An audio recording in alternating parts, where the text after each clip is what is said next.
Some of my favorite childhood memories took place at my grandparents' cabin. My older brother, Louis, and I would come every spring break and stay for the week. Our cousins came as well. We would spend the day swimming at the lake and driving around the neighborhood in the golf cart, affectionately named Alfie, and playing with the neighborhood dogs. The days were a blast. The nights, however, weren't my favorite times. My older cousin, Justin, invented a little game. It was excruciatingly simple.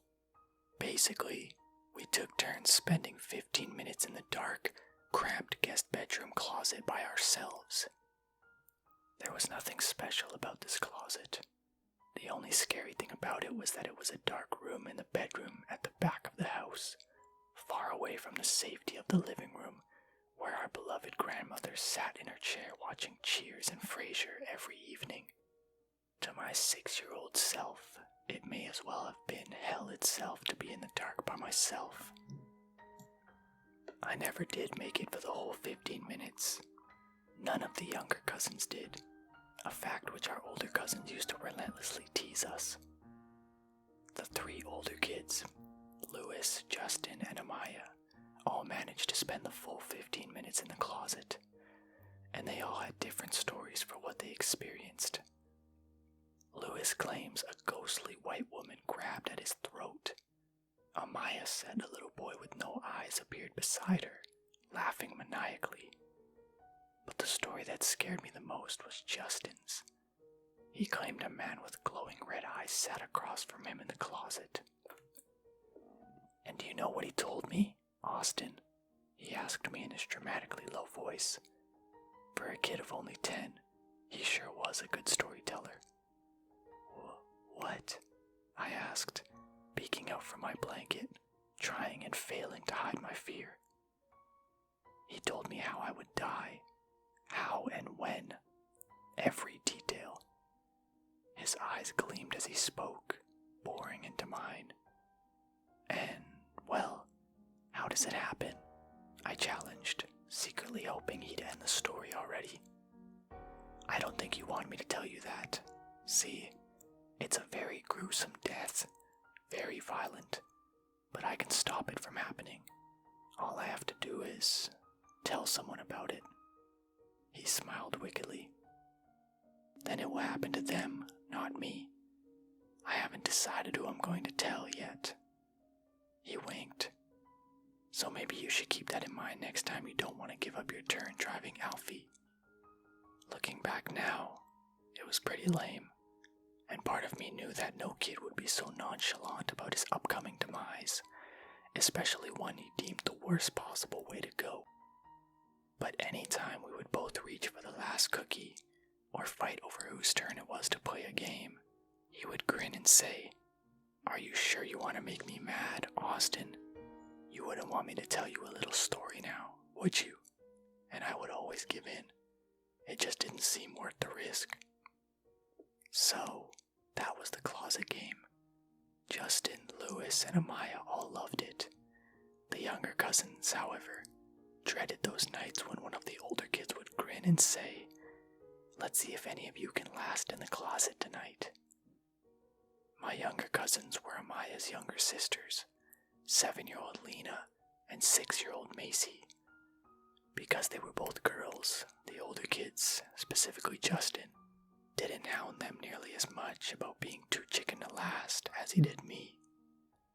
"Don't worry about it, man," Louis told me in private one night as we lay down in the guest bedroom for bed after playing the game. "He only gives you a hard time because you react. It's not a big deal if you can't stay in a stupid closet for 15 minutes.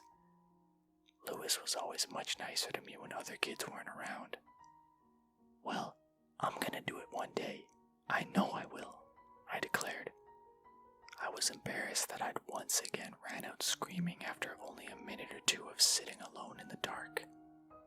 "Sure you will, dude," Louis yawned, and after a few minutes, his light snores filled the room as I stared at the watermarked ceiling, wide awake and reeling at how patronizing his tones sounded to my ears.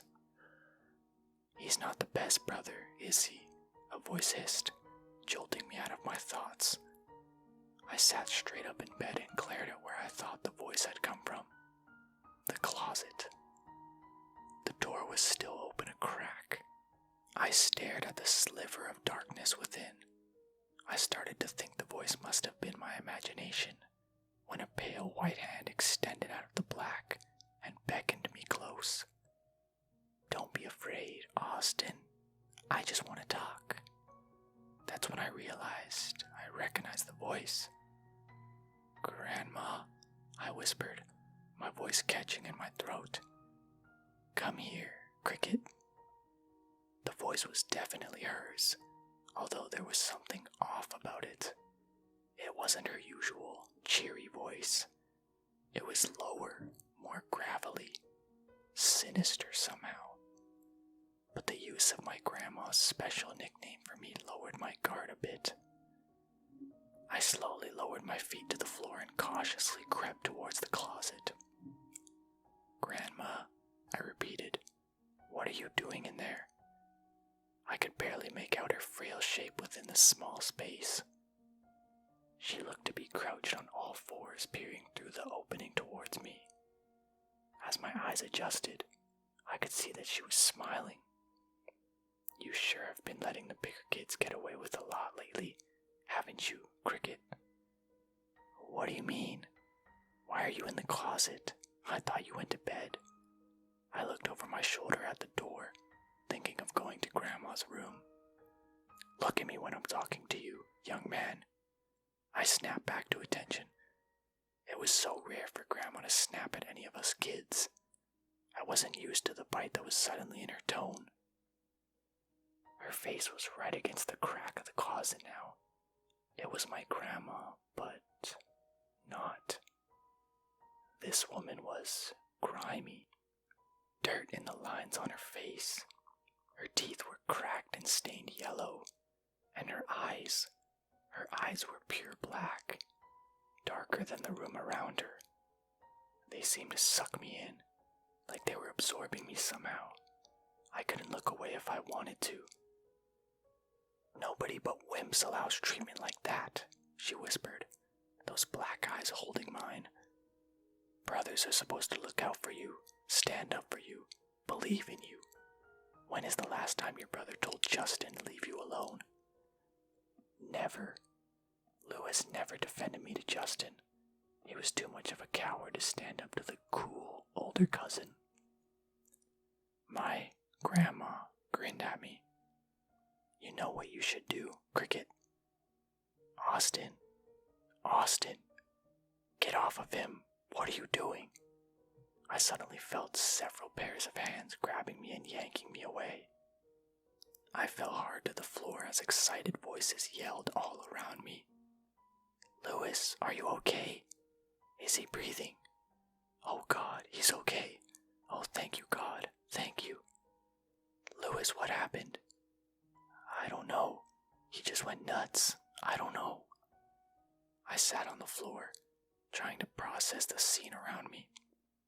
Grandma and all of my cousins were huddled around Lewis, who was sitting up in bed looking as dazed as I felt. I suddenly realized I was holding a pillow, and the lamp next to the bed had been smashed. The pieces slowly came together over the next hour. Lewis had awoken very suddenly when a pillow was slammed over his face. He fought against it but was surprised at how strong the force was. Luckily, his thrashing had knocked over the lamp, which had awoken my cousins sleeping next door, and they had roused my grandma. They ran into the room to find me leaning on the pillow over my brother, an enraged look on my face. It was so out of character for me. I had always been a very timid and easygoing child. Nobody expected such an act of violence out of me. My parents took me to therapy, of course. I told them what I could remember, that my grandmother had come in the room and told me to do it. That was, of course, ridiculous. My grandmother had been sound asleep in her room. There was no question about this, considering all of my cousins had to wake her up to get her to come save my brother. The therapist never could give my parents any satisfactory answers on why I seemingly snapped. The relationship between my brother and me obviously took a huge hit after that night. It took a long time for him to hang out with me again, even longer to stop sleeping with his bedroom door locked. But eventually, as the months went on without me taking another attempt at his life, he started to relax. My family stopped watching me from the corners of their eyes like I was a bomb about to go off. The event was chalked up to me being a little boy who was angry at being picked on and didn't know how to express my anger. They kept me in therapy for a while longer, but I had quickly learned not to mention the woman who whispered to me from the closet. I was smart enough to just go along with what the therapist instructed me to do. Breathing exercises when I get angry, talking about my feelings instead of burying them, etc. And those visits eventually ended as well. That was over 20 years ago. It was little more than an unpleasant memory until last week, when my wife, my 5-year-old son, and I traveled back to my hometown to help my parents arrange my grandmother's funeral. She had passed peacefully in her sleep, and we all knew it had been a long time coming, considering the woman was in her late 90s. I had agreed to go through Grandma's belongings to save my mother the heartache. I was even looking forward to spending time with my son, Rowan, in the same house I had so many happy memories from his age. However, this process was not the fun, sentimental trip down memory lane I had envisioned. Grandma had taken to hoarding in her final years, and trying to separate the trash from the valuables was a time-consuming feat. Plus, my son's constant energy and demand for attention from his mom and me led to me snapping and yelling at him much more than I'm proud to admit. After I had almost lost my mind over him accidentally shattering a glass snow globe that I knew Grandma had really loved, my wife decided it was time to call it a night and get some rest. We had planned to get a hotel, but due to our exhaustion, we decided to just crash in the guest bedroom, all 3 of us falling onto the bed. This room was surprisingly untouched by Grandma's hoard. I passed out almost immediately. I awoke later to the sound of my wife's voice floating from across the room. I could barely hear her, and was sure she was trying not to wake me, but I've always been an incredibly light sleeper. When I heard Rowan's voice whisper back, I assumed she was just up to help him find his way to the bathroom in the hoard, and rolled over to go back to sleep. Instead, I snapped wide awake when I saw my wife sleeping peacefully beside me, and no Rowan between us. I sat up in bed and turned towards the closet, where the voices were coming from. Dreadful memories rushed back to me as I saw my son crouched in front of the closet door, and made out the words that were being said. "Daddy should never yell the way yours does, Rowan. Why aren't you stopping him?" A distorted version of my wife's voice was whispering. I don't know," Rowan answered. "You know what you need to do, Peanut," the thing cooed. I'd heard enough. I jumped out of bed and barreled across the room, throwing the door open. Nothing was there. I searched through the hanging clothes and the boxes of junk to no avail. Whatever had been talking to my son was gone. We left that night and have never returned. I let my brother finish up the rest of the packing. I never want to see that room, and especially that closet, ever again.